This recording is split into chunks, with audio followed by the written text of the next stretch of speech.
श्रील प्रभुपाद जी अपने एक लेक्चर में बोल रहे थे, आज मैं सुन रहा था उसको, तो कह रहे ये हीयरिंग, ये श्रवण है, यह कोई सामान्य श्रवण नहीं है. This hearing is reacting. That's very nice way of putting things. Hearing is reacting.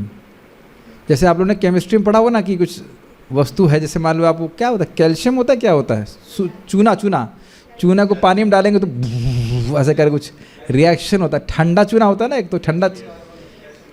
Calcium carbonate नहीं होता है, पता नहीं क्या होता है, कैल्शियम ऑक्साइड ऐसा कुछ होता है, कुछ ऐसा कुछ तो होता है, मतलब जो भी होता हो, मैं तो भूल गया केमिस्ट्री, लेकिन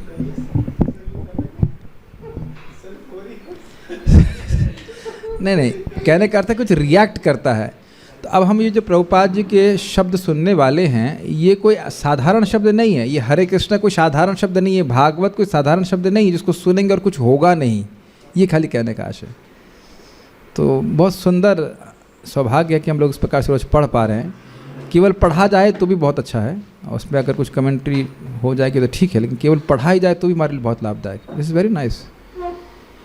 प्रभुपाद जी का शब्द है, कृष्ण बुक का एक जगह बोलते हैं एक पैराग्राफ पढ़ लेंगे तो तुम्हारा जीवन सफल है, फिर कहते हैं एक लाइन पढ़ लेगा, फिर कहते हैं एक शब्द पढ़ लोगे तो जीवन सफल है. अब इसकी महिमा तो प्रभुपाद ही जाने, लेकिन हमको फ़ायदा जरूर होगा, इसको हम पढ़ेंगे. कृष्ण प्रेम का अभ्यास, ये जो पहला स्टिकर है इसको समझ लेते हैं, poster. A sinful activity can not be counteracted by a pious activity. Thus, real प्रायश्चित or atonement is the awakening of a dormant Krishna consciousness.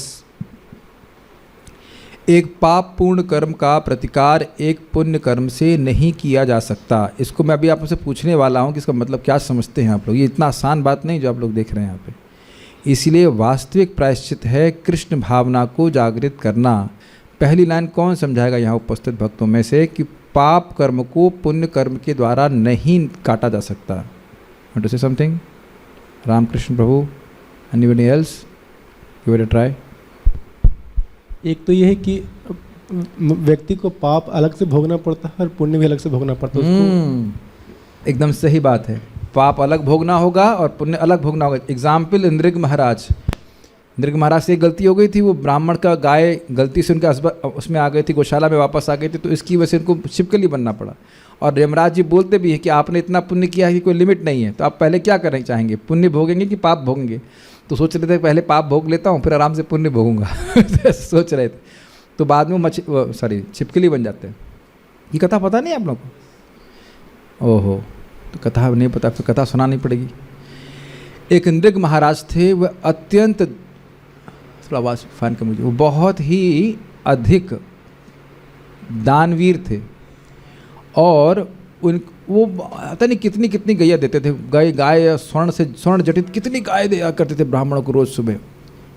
तो एक बार ऐसा हुआ कि जो गाय उन्होंने किसी ब्राह्मण को दी थी वह घूम करके उन्हीं की गौशाला में आ गई, वापस राजा गौशाला में आ गई. तो वो गाय फिर से दूसरे ब्राह्मण को दी थी. तो जो ब्राह्मण लेके जा रहा था, तो पहले वाले ब्राह्मण ने कहा नहीं ये गाय तो मेरी है, और वो कहता नहीं ये तो मेरी है. दोनों झगड़ा करते हुए राजा के पास आए. तो राजा ने कहा देखिए हमसे बहुत बड़ी गलती हो गई, इस गाय के बदले में आपको हजारों गाय में दे दूंगा.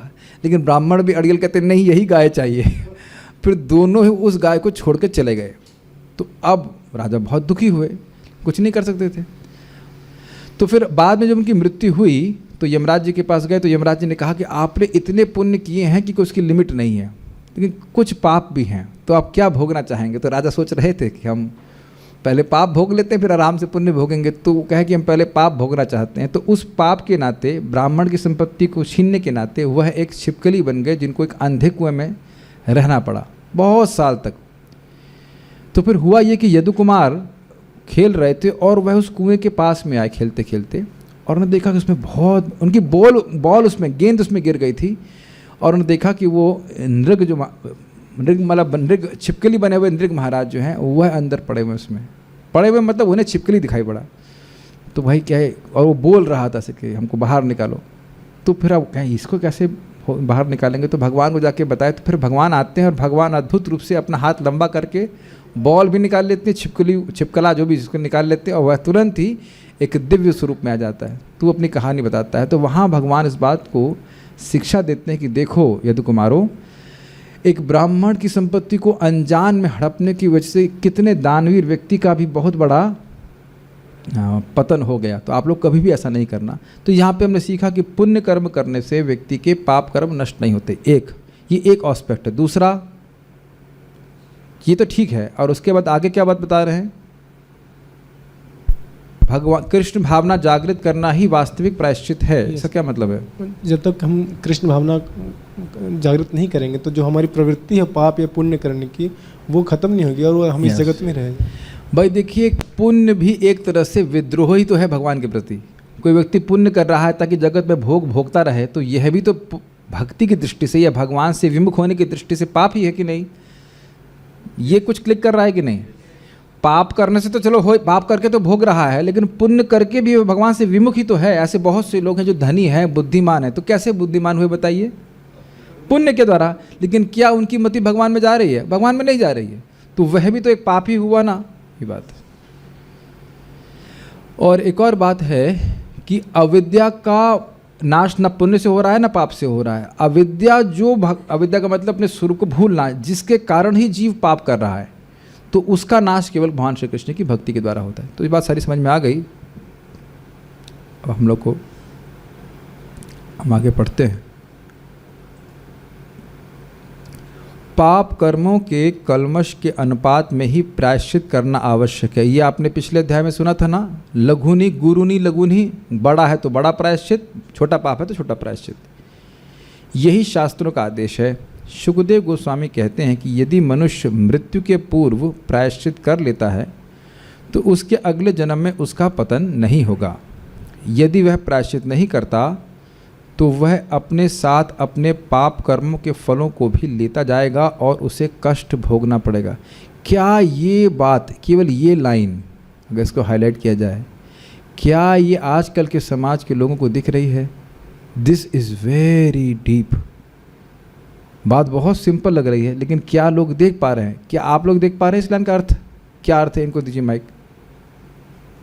क्या है बेटा इसका, बताओ। और बताओ जो आपको समझ में आता है। उनको डांट थे लेना, क्या समझ में आता है बताओ ये। इससे ये समझ में आ रहा है कि जितने भी पाप कर्म कोई कर रहा है तो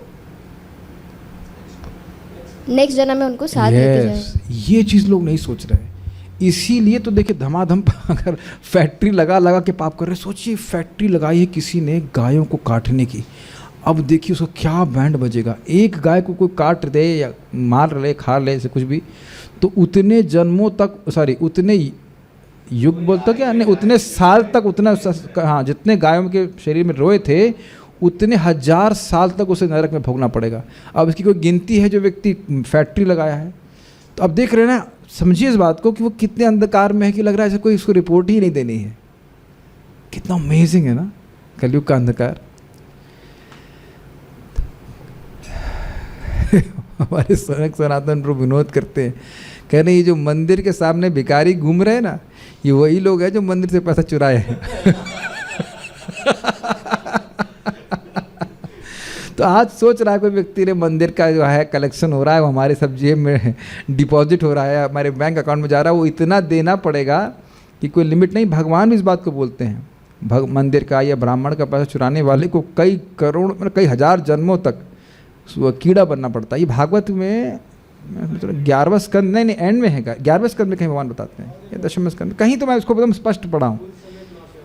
जहाँ तक मैं पढ़ा हूँ कि इंद्र महाराज की कहानी के एंड में भगवान बोलते हैं बहुत ये बहुत खतरनाक है ये बात। ये ब्राह्मण की, प्रभुपाद जी की संपत्ति है, ब्राह्मण की संपत्ति, इस पर कोई व्यक्ति चीटिंग करेगा उसको बहुत पेमेंट करना पड़ेगा।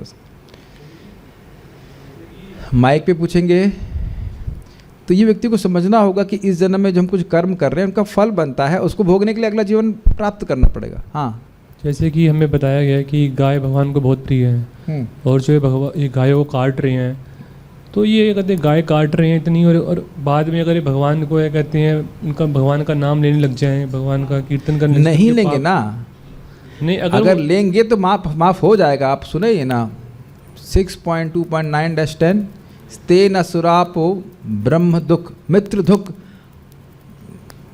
गुरु तल्पगः, फिर आगे भी गो राजा स्त्री, ऐसे करके राजा का वध करने वाला, गाय का वध करने वाला, जो कुछ भी है वो सब माफ़ हो जाते हैं। लेकिन इस दृष्टि से नहीं कि ऑब्वियसली ऐसा कोई करेगा भी नहीं कि हरे कृष्णा करेगा और गाय को मारेगा, ऐसा तो नहीं हो सकता, ऐसे तो फिर नाम अपराध हो जाएगा। लेकिन लिखा है भागवत में कि अगर ऐसा भी पापी है और नामोच्चारण करता है तो वो मुक्त हो जाएगा। ठीक है।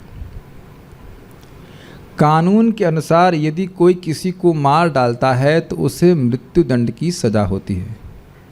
जीवन के बदले जीवन लेने की विचारधारा नई नहीं है। ये क्या कहते हैं इसको, टूथ फॉर अ टूथ, सुना है आपने? ये eye for an eye, tooth for a tooth. दांत तोड़ा है तो दांत तोड़े जाएंगे, आंख निकाली है तो आंख निकाली जाएगी, ये हिसाब किताब है। अपितु यह है मानव जाति के लिए कानून का ग्रंथ मनुष्य संहिता में पाई जाती है। कोई व्यक्ति किसी को मारेगा उसको जान से मार दिया जाएगा। उसमें यह कहा गया है कि जब राजा किसी हत्यारे को फांसी देता है तो वास्तव में उससे हत्यारा लाभान्वित होता है। ये देखिए, ये पता थी आपको बात है? This is very amazing. क्योंकि यदि उसे मारा नहीं जाता है तो वह अपनी हत्या का फल अपने साथ लेता जाएगा और उसे अनेक प्रकार के कष्ट भोगने पड़ेंगे। अब देखिए आजकल की गवर्नमेंट क्या करती है, उसको पालती रहती है, 20 साल तक पालती रहती, फिर अपने आप उसकी मृत्यु हो गई तो ना उसको मृत्युदंड कहा जाएगा। अब देखिए कितना इंटरेस्टिंग है कि ऐसा लग रहा है कि राजा दंड दे रहा है, लेकिन वास्तविक रूप से राजा उसको किससे बचा रहा है बताइए? भयानक नरक से, कि नरक में बहुत पिटाई होगी। नरक में ऐसा नहीं कि मान लो गर्दन काट दी, वहाँ आप जानते हैं इस प्रकार का होता है कि व्यक्ति कोई मांस खा रहा है तो ऐसे पशु रहेंगे जो उसको खाएंगे लेकिन वो मरेगा नहीं। और इसका अनुभव आप लोग को होगा, सपने में कोई लोग चक्कू भोग देते हैं लेकिन हम मरते नहीं हैं। ऐसा कभी नहीं हुआ? कभी आपकी गर्दन नहीं काटी गई सपने में? वही बात, कोई गोली मार देगा तो लग रहा है गोली हमको लग गई है, लेकिन मरता नहीं है आदमी, और केवल डरता रहता है, मैं गोली लग गई ऐसे करके। हाँ, दर्द तो जैसे ही मतलब ऐसे लगता है कि उसी तरह का पीड़ा हो, लेकिन वहाँ यातना शरीर में वाकई दुख भोगना पड़ता है। तो यही प्रभुपाद बता रहे हैं कि अगर कोई व्यक्ति भगवान के नियमों को तोड़ेगा तो वह निश्चित रूप से उसे कष्ट भोगने पड़ेंगे। ये बहुत सूक्ष्म विधि है प्रकृति की। प्रकृति के नियम अत्यंत सूक्ष्म होते हैं और बड़ी ही अध्यावरणायपूर्ण विधि से लागू किए जाते हैं। मतलब है किए ही जाते हैं, चाहे लोग इसे जाने या ना जाने। प्रभुपाद उदाहरण देते हैं अन्यत्र की, जैसे मान लीजिए ये तो है ही, ये तो एकदम दृष्ट है कि व्यक्ति कोई अंट संट चीज़ खा लेता है, बाद में फूड पॉइजनिंग हो जाती है। अब वो फूड पॉइजनिंग उसकी श्रद्धा भी तो की अपेक्षा करती नहीं है। हमारे एक भक्त गए थे, आज यहाँ प्रसाद हम थोड़ा मसाले वाला है बोले कृष्ण हॉल में, तो जा कर कहीं इडली डोसा खा के आ गए। और भैया 3 दिन तक, कब तक परेशान रहे थे? कहाँ जा है नहीं, 3-4 दिन आलाप करते रहे। 4 दिन तक उनकी वो इडली हजम नहीं हुई उनसे। तो अब इस देख रहे हैं ना कि वस्तु शक्ति भाव की अपेक्षा नहीं करती। तो कोई व्यक्ति अनजाने में कार्य कर रहा है, इसका अर्थ यह नहीं कि उसको दुख नहीं भोगना पड़ेगा। ठीक है, ये सब स्थिति है। मनुष्य संहिता में जीवन के बदले जीवन का अधिकार दिया गया है और इसका वास्तव में संसार भर में पालन किया जाता है। इसी प्रकार अन्य ऐसे नियम भी हैं जिनके अनुसार मनुष्य एक चींटी को भी नहीं मार सकता। आप लोग डराना नहीं चाहता आपको, लेकिन मंडूक ऋषि कथा तो पता है ना आपको? मंडूक ऋषि नहीं पता आपको? चींटी के तैयार नहीं, चींटी ही था, कोई तो कीड़ा था, उसके उन्हें बचपन में 14 साल के पहले की उम्र में वो कीड़ा उसके मतलब सुई उनके आर पार कर दी थी। तो आगे जाकर के ऐसी व्यवस्था हुई कि उनके शरीर से राजा ने पूरा भाला पार कर दिया। तो वो भाला लिए यमराज जी के पास चले गए थे, सब भूल जाते हो। और फिर यमराज जी के पास गए तो यमराज जी को गाली दी, क्या तुमको, उनका ये क्यों कर रहे हो? मैंने तो कोई पाप नहीं किया, भाला पूरा भिंधा हुआ है, मरे नहीं वो। तो बोले कि आपने इस प्रकार से एक चींटे को या जो भी कीड़े को उसके शरीर में पिन भोगी थी। तो कहे भाई 12 साल या 14 साल से पहले तो पाप लगता नहीं, आपको समझ में नहीं आ रहा है, आपको धर्म का ज्ञान नहीं, शूद्र हो जाए। तो पर उसी लिए वो शाप दिए थे, 100 साल के लिए विदुर जी बन गए थे वो। अब याद आ रहा है, भागवत में पढ़ाया था। सब लोग के तो चेहरा उतर गया, डर रहे हैं, कितने चींटे मारे हैं आप लोग। इसलिए भक्ति में भी इसे जीव अपराध कहते हैं। अब गलती से हो जाए एक अलग बात है, लेकिन जानबूझ करके किसी जीव को कष्ट नहीं देना चाहिए कि मजाक में हम उसको चींटे को मार रहे हैं, ऐसा नहीं करना चाहिए, इससे भक्ति में ह्रास होता है। एक चींटी को भी नहीं मार सकता। अगर वह ऐसा करता है तो उसकी जिम्मेदारी उसे स्वीकार करनी होगी। आपके द्वारा हजारों चींटियों का, और वो भी ब्रज की चींटियां, तो आप सोच लीजिए। आपको परेशान तो नहीं करना चाहते हैं, लेकिन ध्यान देना चाहिए कि नहीं करना चाहिए। है यही बात है कि देखिए, झाड़ू देते समय तो कुछ कीड़े मरते ही हैं। झाड़ू देते समय क्या सांस लेते हुए लेने से भी बहुत सारे जीव मर जाते हैं। जगत में हिंसा को आप एलिमिनेट नहीं कर सकते, जीरो नहीं कर सकते हैं, लेकिन मिनिमाइज कर सकते हैं। ठीक है, प्रयास करना चाहिए कि नहीं हो हिंसा। हम किसी जीव को उत्पन्न नहीं कर सकते हैं, अतः हमें उसे मारने का अधिकार भी नहीं है। अतएव जो मानव निर्मित नियम मनुष्य की हत्या तथा पशु की हत्या करने में भेदभाव बरतते हैं, वे अपूर्ण हैं। इस पे कहानी सुनना चाहेंगे आप लोग? This is very nice story. ये मैंने बहुत बचपन में पढ़ी थी, लेकिन बड़ी इंस्ट्रक्टिव है। भगवान बुद्ध के संबंध में सुना हो शायद आपने कथा, बहुत अच्छी कथा है। एक व्यक्ति था, वो इसी प्रकार से बहुत नृशंस था, वो लोगों को मारा करता था। तो भगवान बुद्ध के पास आया, उसकी खबर भगवान बुद्ध को भी पड़ी और भगवान बुद्ध उसको शिक्षा कुछ देना चाह रहे थे। तो आया, मिले होंगे जो भी, तो उन्होंने कहा कि एक काम करो, ये पत्ती इस पेड़ की एक पत्ती तोड़ लाओ। तो पत्ती को तोड़ लेके आया, फिर कहा इस पत्ती को जोड़ दो जाकर। तो कहते तो वो मेरा सामर्थ्य तो है नहीं। तो कहते तुम्हारा जब पत्ती तोड़ने का सामर्थ्य नहीं है, क्षमा कीजिएगा, जोड़ने का सामर्थ्य नहीं है, तो तुम तोड़ के कैसे लेके आए? तो उसको बहुत बड़ी शिक्षा प्राप्त हुई कि जब मैं लोगों को जीवन दे नहीं सकता हूँ, तो जीवन अनावश्यक रूप से मारने का क्या अधिकार है? राजा का अधिकार है अगर कोई व्यक्ति गलत कार्य कर रहा है, लेकिन ऐसे किसी का अधिकार नहीं कि वे किसी के भी जीवन को ले। अब एक प्रश्न कहेगा, भाई आप भक्त लोग भी तो साग मूली आलू खाते हो। देखिए, पहली बात ये कि अगर आप गेहूं का उदाहरण लें तो गेहूं जो पौधा है वो शरीर छोड़ चुका होता है, तब उसको लेते हैं, है कि नहीं? चावल भी सारे अन्न इसी प्रकार के होते हैं, तो वहाँ तो हिंसा का कोई प्रश्न नहीं है। और क्या आम का फल लेने से क्या वो मर जाता है? नहीं मरता है। साग आदि तो वैसे भी मतलब क्या कहते हैं उसको, मतलब कुछ समय के लिए रहता है उनका, और ये भगवान ने हमारे लिए बनाए हैं। प्लस इसमें भी कर्म लगता है, भगवान को अर्पित करके ग्रहण करते हैं। Doesn't make sense? कुछ बातें मैं बता देता हूँ, क्योंकि कुछ बहुत से नए भक्त भी इस बात को सुन रहे हैं। आप लोग तो पंडित लोग हैं, आप सब जान रहे हैं, लेकिन फिर भी हमारा कर्तव्य हम बता देते हैं इस बात को, ठीक है? लेकिन ये वीडियो आप लोग को सबको पता है ना, प्रभुपाद जी का कौन कार्डिनल था, कौन कार्डिनल डेनियो, हाँ, तो उनसे बात कर रहे हैं। तो प्रभुपाद जी कह रहे हैं इस बात को कि भाई मान लीजिए मैं किसी रूम में रह रहा हूँ, घर में रह रहा हूँ, और आप उस घर को तोड़ दीजिए, तो क्या ये अपराध नहीं है? We believe that animals don't have any soul, and animals don't have any soul. अब ये पूछो कि कहना, मैं समान इंग्लिश में बोलता हूँ, उसने कहा कि we believe that animals don't have any soul, ऐसे बोल रहा था ना उसमें।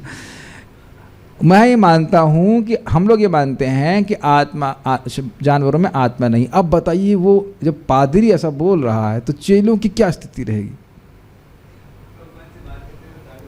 शराब पी रहा था वो, हम पता नहीं, वो तो हमको ध्यान नहीं, लेकिन ये उनकी स्थिति है।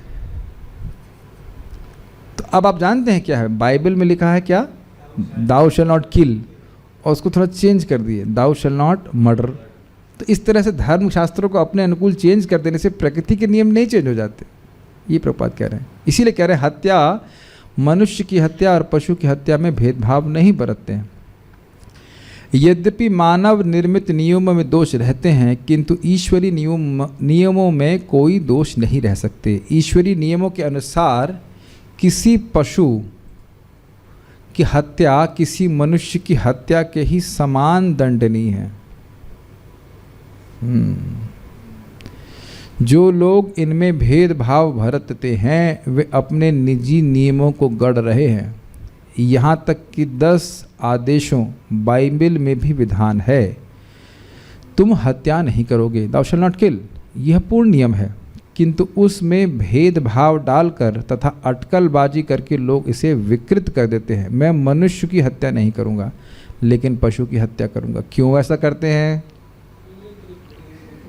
इंद्रिय तृप्ति। आगे जाके चेंज हो जाएगा कि 20 साल से अधिक मनुष्य की हत्या नहीं करूँगा, उससे वालों को मार के खाया जा सकता है। शायद ऐसा भी हो जाएगा, कोई भरोसा नहीं।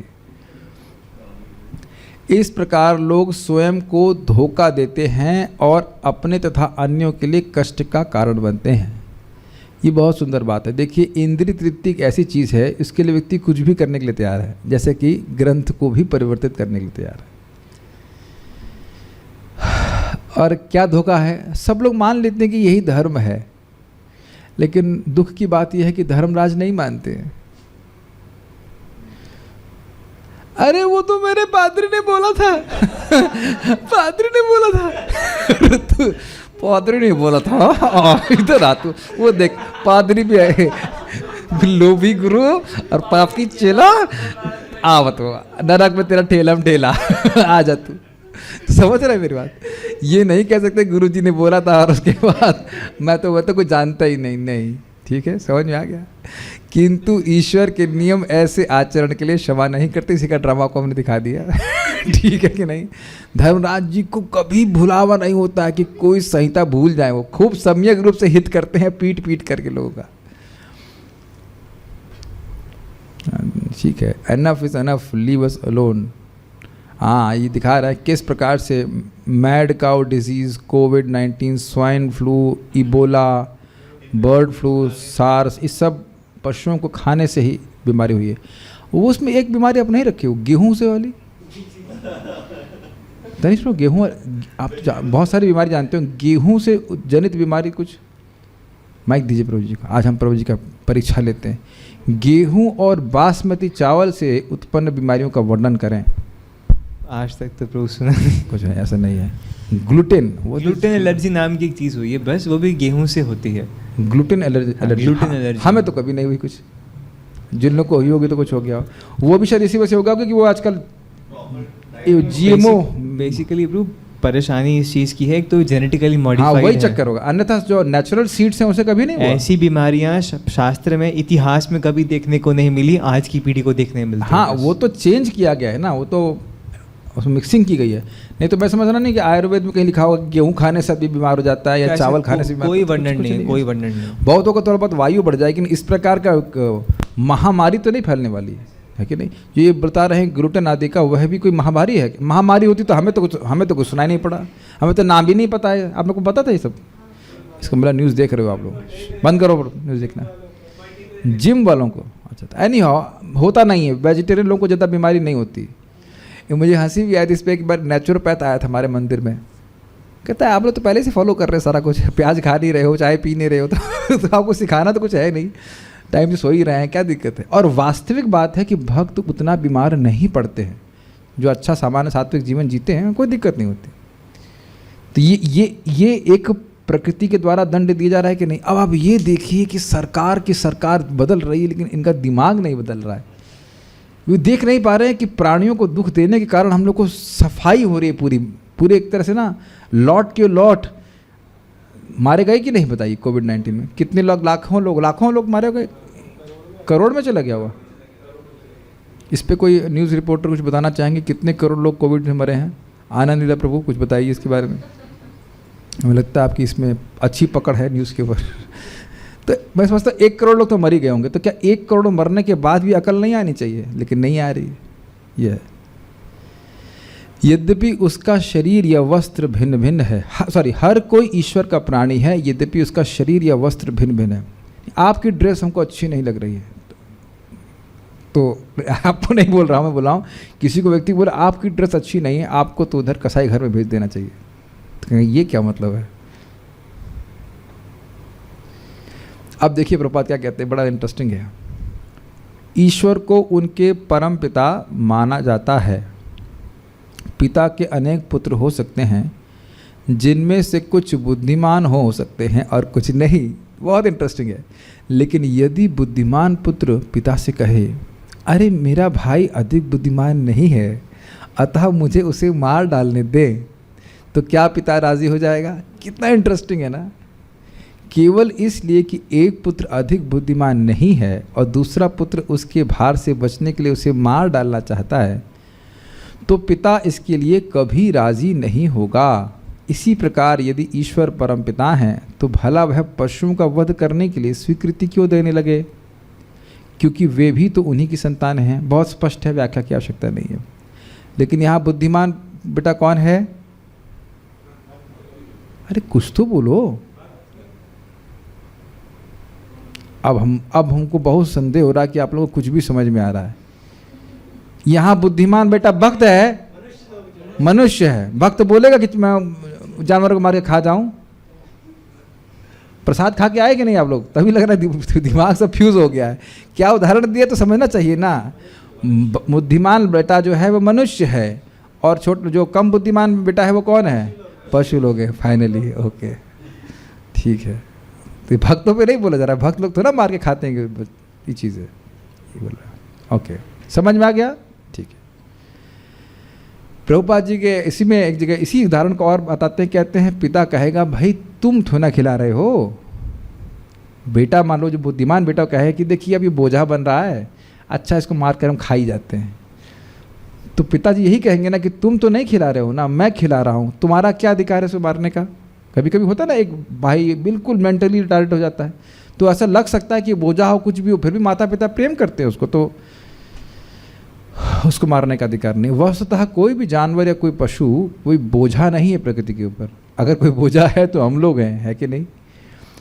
मनुष्य, अगर मनुष्य जाति ना हो तो ना तो ये यमुना जी को कोई अपवित्र करेगा, ना गंगा जी को अपवित्र करेगा। एटलीस्ट गाय बैल तो कभी नहीं करने वाले, या बाघ कभी करने, है ना? सोचने वाली बात है, जितना पॉल्यूशन है तो इंसान ही कर रहा है। भगवत गीता में भगवान कृष्ण अर्जुन से घोषित करते हैं कि सारी की सारी 84 लाख योनियां उनकी संतानें हैं, और वे कहते हैं कि उनका बीज प्रदान करने वाला पिता मैं हूँ। अब एक प्रश्न आएगा, दो प्रश्न।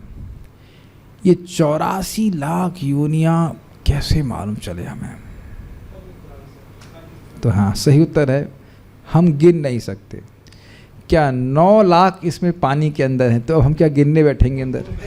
प्रभुपाद जी बोल रहे थे आज लेक्चर में, इसकी कोई आवश्यकता नहीं कि आप अंदर जाकर तैरिए और गिनिए, और गिनने के बाद भी 9 लाख नहीं गिन पाएंगे, और इसमें देव योनि आदि भी आ जाती है। तो ऐसा नहीं कि 84 लाख योनियाँ सारी की सारी आपको यहाँ पे पृथ्वी में ही दिखाई पड़ेगी, तो ये क्लियर समझ लीजिए, तो उसे गिन लेना चाहिए। दूसरी चीज़ है प्रश्न, अंडा पहले आया कि मुर्गा? तो ये प्रश्न एक बहुत महत्वपूर्ण है कि अंडा पहले आया कि मुर्गा पहले आया। तो ये कह रहे अंडा आया, तो अंडा तो मुर्गे से आता है। हाँ, देखिए सबसे पहले मुर्गा आया था। मुर्गा से मतलब है भगवान। भगवान एक जीवित व्यक्ति है जिसने सभी बीज प्रदान किए हैं। इतनी बात नहीं समझ रहे, दिखा तो है आप। अब आप कहेंगे कि भगवान कहाँ से आए, तो भगवान कहीं से नहीं आए, वो स्वतः सिद्ध व्यक्ति है। उसके बाद बीज आए और सारे बीज उनको दिए गए, ठीक है। जिस प्रकार सामान्य भौतिक प्रजनन में पिता बीज देता है और माता भ्रूण को आवश्यक रक्त प्रदान करके शरीर का विकास करती है, उसी प्रकार से सारे जीव जो परम पिता के अंश रूप हैं, उनका भगवान द्वारा भौतिक प्रकृति के गर्भ में गर्भाधान किया जाता है। थोड़ी सी कठिन बातें, इधर से उत्तर नहीं आएगा, इधर से उत्तर आएगा, देखते हैं। तो भगवान, कौन से भगवान प्रकृति पर दृष्टिपात करते हैं? पीछे गुजरात से उत्तर लीजिए जरा। गुजरात में देख रहे, गुजरात में बात मालूम चली कि नहीं? ये लोग लगता है सोते रहते हैं। तो कौन से भगवान प्रकृति की कौन सी दशा पर दृष्टिपात करते हैं? अब तो फोटो भी आप ही नहीं रखा है, तो अब बताइए क्या होता है? महाविष्णु। Very good, Mahavishnu. और वह प्रकृति की कौन सी स्थिति पर दृष्टिपात करते हैं? प्रकृति प्रकृति पे। भूल गए, प्रधान पर दृष्टिपात करते, हाँ वही तो तो जान ही रहे क्या आपसे पूछना है। जरा उसमें आपको गुणों के रेशो के बारे में बताइए। 1:2:3 क्या है रेशो है? 1:1। चलो भाई याद हो गया। प्रधान, अब इधर भेज दीजिए, इधर सेक्रेटरी साहब के बाद। जब प्रधान पे दृष्टिपात होता है, इधर ही माइक आपके पास ही रहेगा, आप पूछो। प्रधान पे दृष्टिपात होने के बाद प्रधान ने कौन सा कोर्ट केस लड़ा? कोई केस नहीं लड़ा ना। कौन से प्रधान की बात कर रहे हो? नाम कहाँ से आ गया इसमें? प्रधान पे जब भगवान महाविष्णु ने दृष्टिपात किया तो क्या हुआ उसके बाद? उस चुनाव में थे कि नहीं आप? गुण डिसबैलेंस हो गया। Very good. क्षोभ हुआ, गुण डिसबैलेंस हो गया। फिर क्या हुआ? महतत्व की सृष्टि हुई। और साथ ही साथ प्रधान में दृष्टिपात के साथ, दृष्टिपात के 2 अवयवों का नाम बताएं। कांग्रेगेशन चैंटिंग करने के लिए बोला हूं। इसको बच्चे को पकड़ रहे, कुछ सुन भी रहा है या खाली बस? जोर से बोलिए, जय माता दी। हाँ बोलिए, क्या है 2 अवयव क्या है? कुछ नहीं बताया ना। जीव शक्ति। हाँ जीव शक्ति डाउट है। और ठीक है, सही बोल रहे हैं। आगे काल शक्ति। काल शक्ति, गुड। काल शक्ति प्रकृति के गुणों में क्षोभ करती है और जीवों को उसके बाद उनकी पूर्व इच्छाओं के अनुसार विभिन्न शरीर प्रदान करते हैं। इतना कठिन है बेटा, मोटी मोटी किताब हजम कर जाएंगी, इतनी बड़ी बड़ी। अच्छा नोट कर, कोई बात नहीं, घबराओ मत। We are good, don't worry, हो जाएगा याद। अभी प्रेशर पड़ा हुआ है उसका, जब फ्री होंगे तब समझ पाएंगे। ठीक है।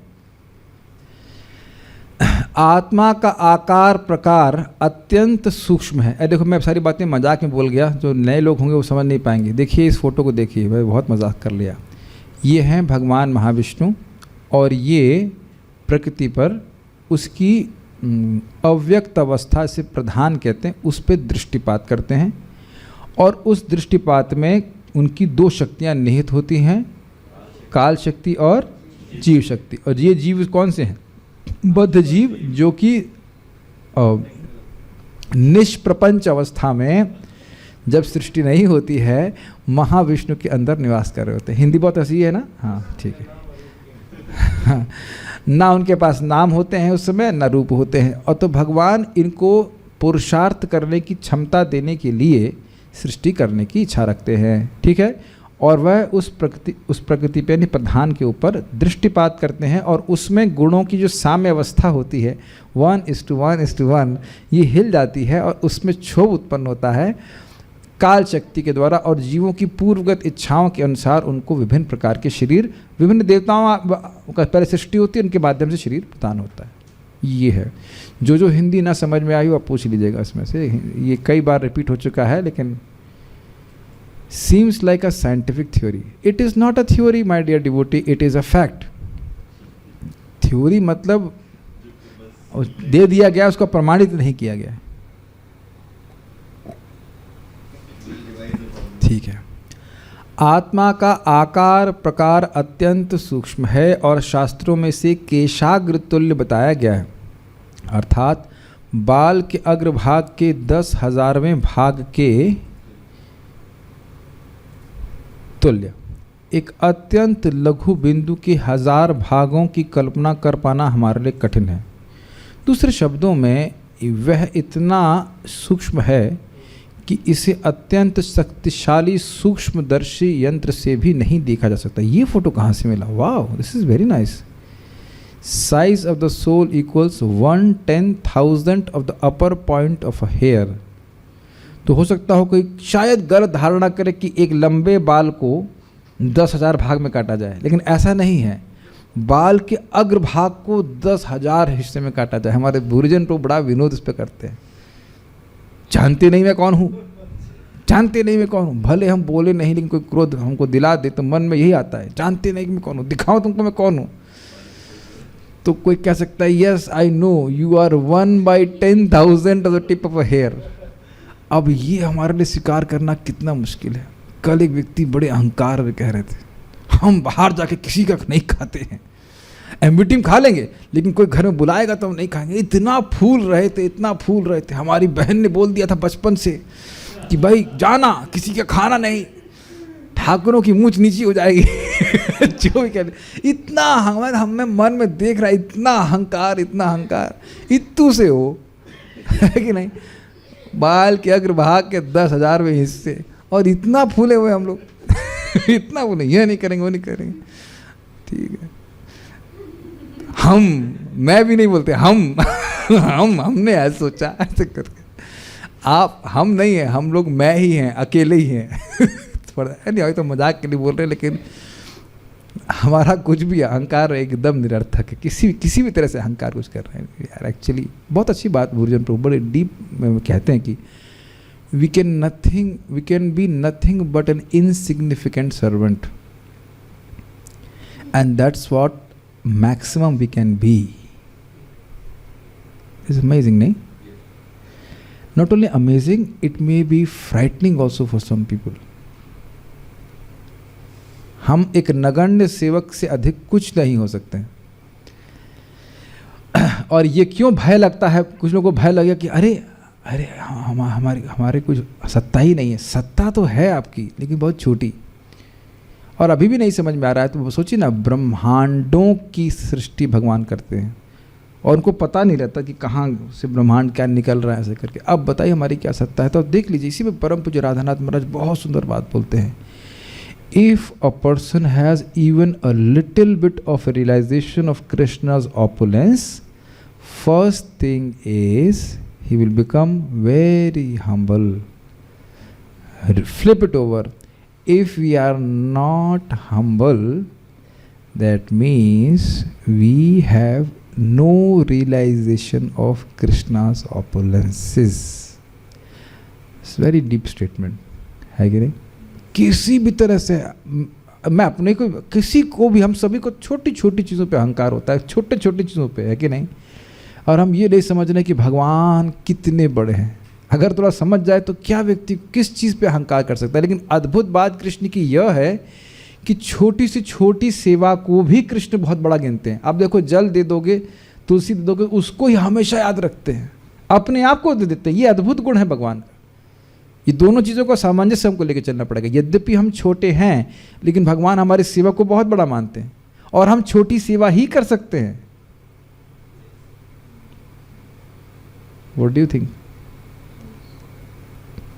और इस पे बहुत सुंदर एक बार मायापुर के बाहर, इसको मायापुर लिखा हुआ था, नो सेवा इज टू स्मॉल, नो सेवा is too big. Got it? किसको, कितने लोगों को समझ में आया यहाँ पे? 1 2 3 4 5 6 7 और 8, इनको दीजिए, बंगाल से उत्तर लीजिए। क्या मतलब है इसका? अच्छा, अनुवाद कर दिया आपने, ठीक है, बताइए इसका मतलब क्या है। हाँ बोलिए। कोई से वो छोटा माइक पे बताइए। हाँ, कोई से वो छोटा नहीं होता और कोई से वो बड़ा भी नहीं होता। ठीक है, ऐसे बताना चाहिए कि कोई भी सेवा बहुत छोटी नहीं है और कोई भी सेवा बहुत बड़ी नहीं है। लेकिन अपने, ठीक है, अनुवाद तो ठीक ही किया, लेकिन अर्थ क्या है इसका? इसको एग्जाम्पल में हम ले सकते हैं कि जब सेतु पुल बनाया जा रहा था भगवान राम, एग्जाम्पल तो आप सही बता रहे हो, लेकिन पहले सिद्धांत को समझाओ। देखो, जब भी मैं कोई प्रश्न करता हूँ, सिद्धांत को समझाइए, पर आप उदाहरण एकदम सही बता रहे हैं। भगवान कोई भी सेवा को नहीं देखते कि कोई बड़ा है, वो सामान्य भाव में देख रहे कि भक्त जो है वो भगवान की सेवा पे लगा हुआ है, चाहे वो झाड़ू लगाने के लिए भी हो या मंदिर की विग्रह का पूजन। ये आप बिल्कुल सही बोल रहे हैं, लेकिन गलत बिल्कुल नहीं बोल रहे। लेकिन जो सिद्धांत बोला जरा उसको समझाने का प्रयास कीजिए। कोई भी सेवा बहुत छोटी नहीं है, और आप सही गलत नहीं बोल रहे हैं, और कोई भी सेवा बहुत बड़ी नहीं है। हाँ, इसको समझ सकते हैं ऐसे कि एक तो भगवान विभु है, और हम लोग, पहले आप इस जो स्टेटमेंट है उसको 2 भाग में डिवाइड कर दीजिए। पहले इसको बताइए, कोई भी सेवा बहुत छोटी नहीं, इसको समझाइए। भगवान हमारे सेवा भाव को देखते हैं, तो भगवान किसी भी सेवा को छोटा मानते नहीं है। यस, पहली चीज़ ये समझना चाहिए कि ऐसा नहीं है कि आपके पास अगर मान लो कुछ कम सामर्थ्य है या अन्यों की अपेक्षा हम कुछ कम सेवा कर पा रहे हैं तो भगवान इसको गिनेंगे नहीं। ये बात हो गया, पहले समझ लीजिए। दूसरा पॉइंट है, कोई भी सेवा बहुत बड़ी नहीं है। हम कितनी भी सेवा करें, क्या राधा रानी जैसे सेवा करें भगवान की? यस, पहली बात तो ये कि राधा रानी के समान हमारा प्रेम भाव नहीं हो सकता है। आगे एक और, हम क्या ही कर सकते हैं हम भगवान क्या के? कर सकते हैं? भगवान असीमित है, असीमित व्यक्ति को अब क्या करेंगे? यानी कि अगर अहंकार मन में आ रहा है कि मैं बहुत सेवा कर रहा हूँ तो यह भी ठीक नहीं है, ये बात है। बाकी जो आप उदाहरण देते थे वो सही है। भगवान हनुमान जी की सेवा से भी प्रसन्न थे और गिलहरी की सेवा से भी प्रसन्न थे, लेकिन इसमें और बात भी है।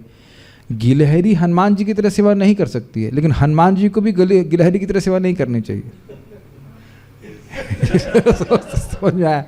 वही सामर्थ्य है इतना सारा करने का, तो ये नहीं कि अब भगवान तो थोड़ी सी सेवा संतुष्ट हैं तो ठीक है। ये बहुत बड़ी सिद्धांत है। मान लो किसी के पास धन है और कहे कि भगवान तो अब वांग मात्रे न पूजितम, वाणी के द्वारा ही पूजित हो जाते, तो हरे कृष्ण और पैसा देंगे पत्नी को बच्चे को, तो ये अपराध कहा जाएगा। अगर सामर्थ्य है तो और भी सेवा करना चाहिए। समझ पा रहे इस बात को? ये बहुत अच्छी बात है। तो हम लोग छोटे हैं, छोटे ही रहेंगे, क्या कर सकते हैं। ओके इस प्रकार यह आध्यात्मिक स्फुलिंग का आकार इतना सूक्ष्म है कि वह भौतिक दृष्टि से अदृश्य रहता है। यह सारी सूचना शास्त्रों में दी हुई है, लेकिन चूंकि हमारे पास उचित दृष्टि नहीं है अतएव हम देख नहीं सकते। अच्छा, इस पर एक और बात आ जाती है कि एक तरफ तो आप लोग कह रहे हो कि आत्मा इतनी छोटी है और दूसरी तरफ आप कह रहे हैं कि आत्मा का आकार है, तो ये कैसे समझा है? ये प्रश्न मैं महाराज से पूछा था, अच्छी डांट मिली थी इसके बदले में कि भाई एक तरफ कह रहे आत्मा इतनी छोटी है और दूसरी तरफ कह रहे आत्मा का स्वरूप है, वह ये है, वो भाई सखा के रूप में है, सखी के रूप में है, पेड़ के रूप में है, तो ये कैसे समझें? तो देखिए बहुत सिंपल सी बात है। हर चीज़ को हम अपने मापने के यंत्र के द्वारा नहीं माप सकते हैं। और इस पर कथा सुनना चाहेंगे? बड़ी इंटरेस्टिंग कथा है। एक क्या कहते हैं इसको, दूध देने वाली ग्वालिन, एक ग्वालिनी थी या ग्वालिन थी, वह रोज़ सबको दूध काटती और लुटिया से नाप नाप के सबको दूध दिया करती थी। ठीक है, तो एक बार उसको कुछ फेस्टिवल था तो उसको साड़ी खरीदनी थी। साड़ी बेचने वाले के पास गई और बोली मेरे को साड़ी दे दो। तो कह रहा अभी रुको, मेरे पास वो मीटर नहीं है जो मैं आपको साड़ी नाप कर दे दूँ। तो कहते मेरी लुटिया से नाप लो। अब वह कह रहे अरे भाई आपकी लुटिया से कैसे हम साड़ी नाप देंगे? तो उसने कहा कि भाई कैसी बात कर रहे हो, कितने मूर्ख हो तुम, मैं रोज़ इतना इतना दूध लुटिया से नाप करके बांट देती हूँ और तुम एक साड़ी नहीं नाप सकते हो। तो आप समझ रहे हैं नापने का पैमाना किसी वस्तु के लिए एक ही पैमाना हर वस्तु पे नहीं लागू किया जा सकता। तो जो आध्यात्मिक विषय है, आध्यात्मिक जगत है, जैसे आत्मा के आकार प्रकार की बात बोल रहे हैं, तो उसको भौतिक धारणा से हम समझ नहीं सकते, आइडिया देने के लिए बोला जा रहा है बस। यद्यपि आत्मा सूक्ष्म है लेकिन फिर भी उसका स्वरूप होता है क्योंकि व्यक्ति है। ठीक है, आगे पढ़ते हैं। और इसको इसीलिए हम लोग गीता में पढ़ रहे थे, युंजन आत्मविशुद्धये, अपने चित्त की शुद्धि के लिए व्यक्ति को योग करना चाहिए। जब चित्त शुद्ध होगा तो आत्मा का प्रत्यक्ष दर्शन होगा, हम अपने आप को देख पाएंगे, साक्षात भगवान को भी देख पाएंगे। Make sense? ठीक है। भले ही हमारी भौतिक आँखें आत्मा के आकार को ना देख सकें, फिर भी आत्मा शरीर के भीतर है और जो ही यह शरीर का त्याग करता है त्यों ही वह अपने कर्मों के अनुसार दूसरा शरीर धारण कर लेता है। ठीक है, इसलिए कुछ लोग कहते हैं, इस बात को पानी थोड़ा देखिए, इसलिए कुछ लोग कहते हैं जब शरीर नष्ट हो गया तो अब कर्मों का निर्धारण करने वाला कौन है? तो क्या कौन लिंक क्या होगा बताइए? जब हमारा शरीर समाप्त हो गया तो इस शरीर और अगले शरीर में लिंक क्या हुआ? कोई लिंक नहीं है। सूक्ष्म शरीर है और उसको धारण करने वाली आत्मा है। अरे पिछले जन्म में भी तो आप शरीर धारण किए थे कि नहीं किए थे? ये विदेशी कोई व्यक्ति टीचर थे प्रभुपाद जी के, और उसको वो बोलते थे कि पिछले जन्म का किया हुआ कर्म कौन देख रहा है? और समझ लो वो आत्मा के अस्तित्व को नहीं स्वीकार करते थे, कर्म को नहीं मानते थे, कर्म के सिद्धांत को। तो यही प्रभुपाद समझा रहे हैं कि अपने कर्मानुसार व्यक्ति को शरीर धारण करना पड़ता है, दूसरे के कर्म के अनुसार नहीं, अपने कर्म के अनुसार। स्वकर्म फल भुक पुमान, अपने अपने कर्म को व्यक्ति स्वयं भोगता है। लेकिन आप लोगों के मन में एक संशय हो सकता है कि भाई वो बेटे का भी तो कर्म लगता है। हाँ, वो बात भी है। बेटा अगर भजन कर रहा है, कुछ कर रहा है, तो उसका लाभ माता पिता को मिलता है, वो भी है फैक्टर, लेकिन इन जनरल बात जो हो रही वो है कि अपने कर्मों को भोगता है। तो अच्छे कर्म करने चाहिए। हमें यह सदैव समझना चाहिए कि इन सारे कार्यकलापों के पीछे उच्चतर शक्ति का हाथ है, और वह उच्चतर शक्ति हमको नहीं समझ में आती है। जैसे बहुत सिंपल उदाहरण लेकर के हम रुकेंगे। आप यहाँ पे देखते हो ना कि एक बटन दबाने से किसी के अकाउंट से पैसा दूसरे अकाउंट में चला जाता है, दिखता है आपको? ऐसे नोट उड़ते हुए दिखते हैं आपको?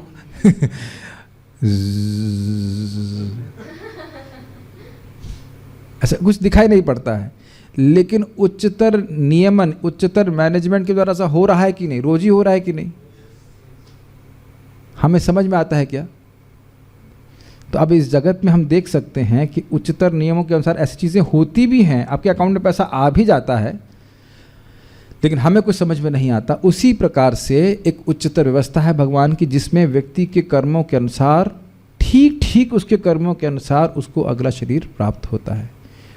तो वह उच्चतर शक्ति किस प्रकार से कार्य करती है वो हम कल सुनेंगे। Will stop here. कोई प्रश्न है? Okay, no questions.